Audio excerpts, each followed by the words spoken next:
this session on innovative approaches and initiatives for better linking agriculture, nutrition, and health. I am Ishar Aluwalia, Board Chair, Indian Council for Research on International Economic Relations. I'm here to chair this session, and I have this brilliant panel with me. It's a mix of academia, private sector, farmers, bilateral aid agency, regional institution, international United Nations presence. So you have them all, and we are going to get their perspectives on innovative approaches of how to look at these three very, very important issues that are consuming us in the developing world. I will not take 3 minutes to pose the issues because you have a wealth of knowledge and experience sitting here. I hope that you will, the panel members, cooperate with me by sticking to the time limit so that we can actually have more interaction, which is when we really get more out of what you have to say.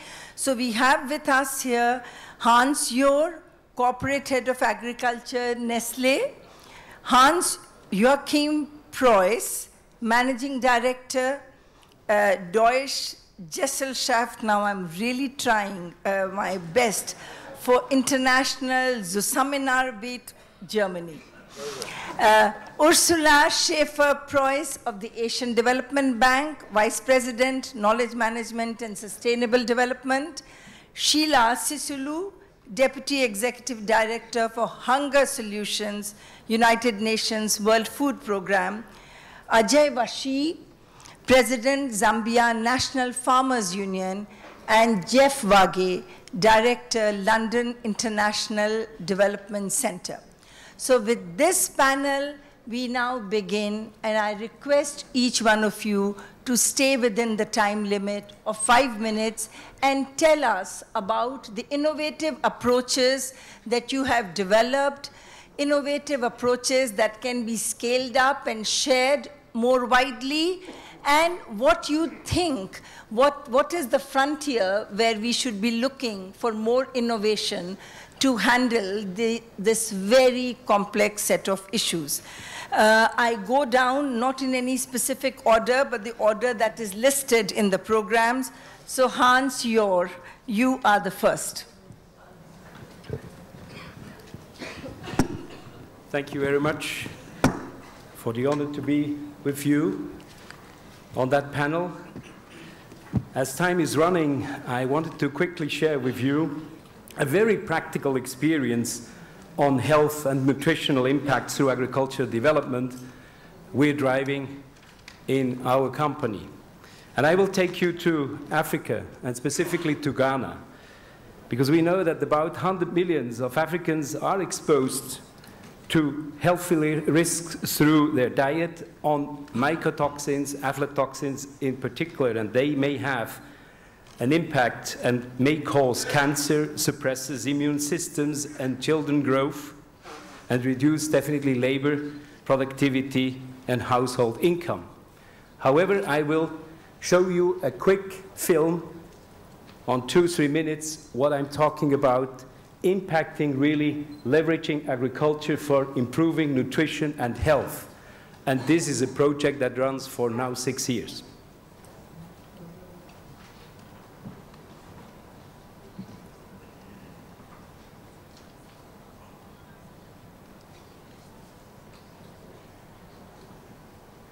Mycotoxins are caused by molds when they develop in foodstuffs. They release a biological chemical, which is a biological toxin, which we call mycotoxins. They can reduce immunity to diseases.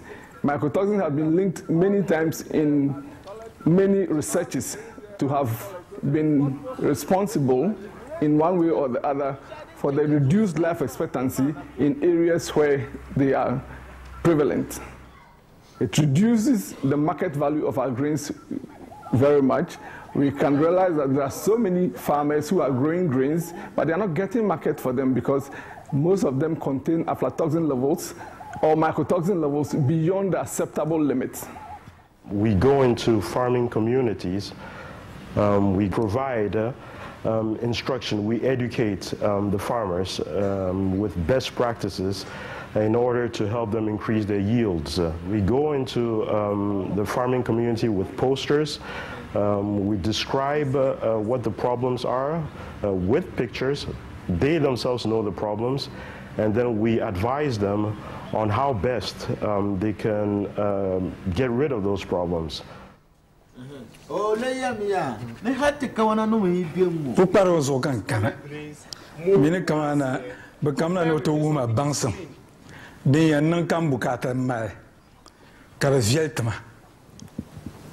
Bon wote kawan koboma den kan yaka ne dokar ne songma pam for better for e gamle za vielama diem tmala lore kalan tmala fi kache za biermo. As the years go by, we've realized that the quality of grains are diminishing, and we realize that there might be issues in the future relative to how we procure our grains. So in that way, we're assuring top quality grains that we feed into our plants, because being a food company, I think quality is one of the fundamental things that drives us. So that way, in terms of quality, it gives us sustainability. The other thing it does is that by also making sure that the grains that they produce, which most of them use for their personal consumption, the quality gets better. It obviously, in the long term, avoids issues of health. So we're increasing economic value, and I'd say we're also increasing health value. So, and in fact, you see, this is the link between agricultural practices, good storage practices, manufacturing practices, and finally getting into a final product of high quality. The achievements and benefits so far, we have more than 10,000 farmers trained in a way that they can replicate through better practices the high value of the quality of these grains. There are more than 55 farm village heads that are supportive of this way forward, and we do that together with the International Institute of Tropical Agriculture, where they provide us with scientific support, where they provide us with their extension services, where they provide us also with support on other agronomical threats. And it is about knowing what you bring to the fields, to the farmers, to make a change of their life. At the same time, it is also about looking what you can provide in terms of rural development if you link these farmers to a market. By linking these farmers to a market, we have a flow back to these regions of today nearly $20,000 equivalent in local currency. And we know that each of that dollar gears another 2 or 3 in the gross domestic product in the region.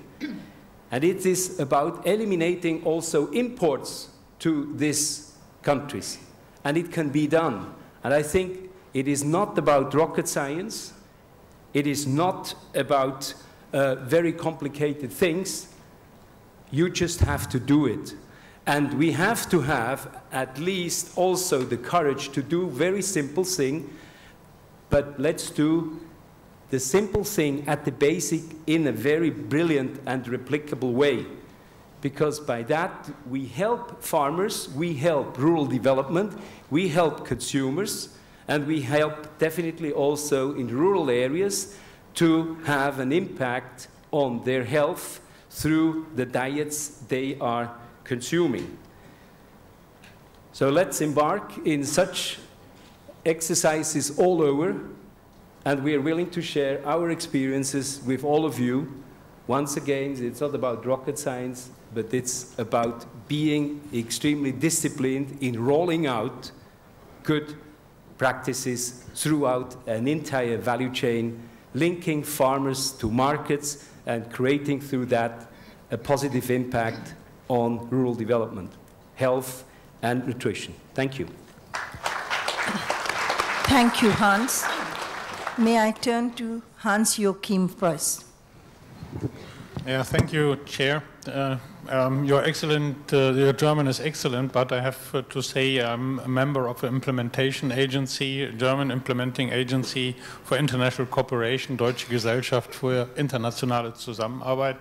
And as a practitioner, I do not like to reflect on theories, but to draw on experience we have gained in the field when trying to link agriculture, nutrition, and health. And as was pointed out in the previous session, when we are working in Africa, in Asia, and in Latin America, and in Europe too, we observe that ministries, sector departments, and implementers alike, they claim their sectoral responsibilities, their sectoral resources, and as well their sectoral power. And as a consequence of this segregation, their respective policies do not necessarily complement each other. On the one hand, agricultural ministries and agricultural policies are oriented towards increased output, higher productivity, and low food prices. On the other hand, nutritionists want the consumers ask for and have access to a balanced diet. And finally, health ministries and health agencies achieve a better visibility and can claim more resources when affected people are treated instead of being helped to stay healthy by means of good food. We think that new institutional arrangements can help to overcome these shortcomings and obstacles. These new institutional arrangements, they can offer incentives for closer interactions and harmonized approaches and a more holistic view. But we argue for an overarching food consumption policy, not only food policy, food consumption policy that puts people in the focus, provides an orientation for line ministries and other organizations to take into account the various aspects of our topic today. I only wanted to give some headlines and catchwords that can be dealt with in our subsequent discussion. I think first it is very important that we establish political platforms for cross-sectoral policy formulation and in part implementation as well. It is necessary that these political platforms get some decision-making power and the necessary resources to order the necessary measures. The second proposal is that more food consumption research is to be done in research institutes and in think tanks. I think even scientists very often are isolated and very specialized in their different topics, and so they have to look beyond their institutional borders. I think that public-private nutrition alliances are a very good practice. The third point, Hans already pointed out that his corporate works together with public institutions in Africa, and this is a fruitful exercise. Let me claim a little bit, or let me challenge a little bit what Mira Shekhar said when talking. Think multisectoral and act sectoral. Always when I'm traveling in Africa, Latin America, or Asia, I have never met one scientist, one decision maker who does not think multisectoral. But when returning in the respective boxes, he does not act corresponding to his reflection, but there are budget constraints, there are specialists who will work in health, in agriculture and nutrition, and they do not necessarily interact with each other. So I think partially we need this joint implementation, we need a kind of harmonization of approaches. I think one good example is the German example. The German Ministry of Agriculture is not only responsible for agriculture, but for nutrition and consumer protection as well. I think this englobes health factors as well. And my last point, I think that we have to create joint implementation bodies that have a mandate and that have funds to operate. Thank you very much. Thank you.